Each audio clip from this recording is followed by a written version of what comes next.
Praise the Lord. ఆదివారము December 29, 2024. ఈ రోజు దేవుని వాక్యము, ఆయన తన 12 మంది శిష్యులను పిలిచి అపవిత్రాత్మలను వెళ్ళగొట్టుటకును, ప్రతి విధమైన రోగమును, ప్రతి విధమైన వ్యాధిని స్వస్థపరచుటకును వారికి అధికారం ఇచ్చెను. మత్తయి 10:1.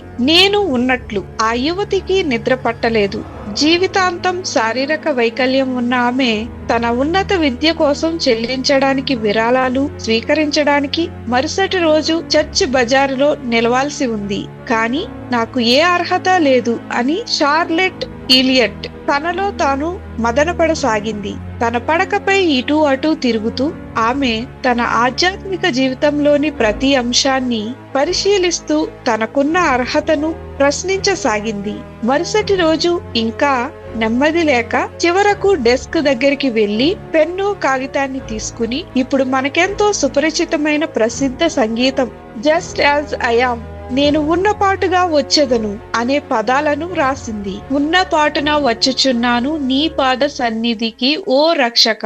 1835లో వ్రాసిన ఆమె మాటలు యేసు తన శిష్యులను తనను వెంబడి, యేసు ప్రభువా, మార్పు కొరకు నీ కృపపై శక్తిపై పూర్తిగా ఆధారపడడానికి నన్ను నీ వద్దకు చేర్చుకోమని యేసు నామమున అడుగుచున్నాం తండ్రి.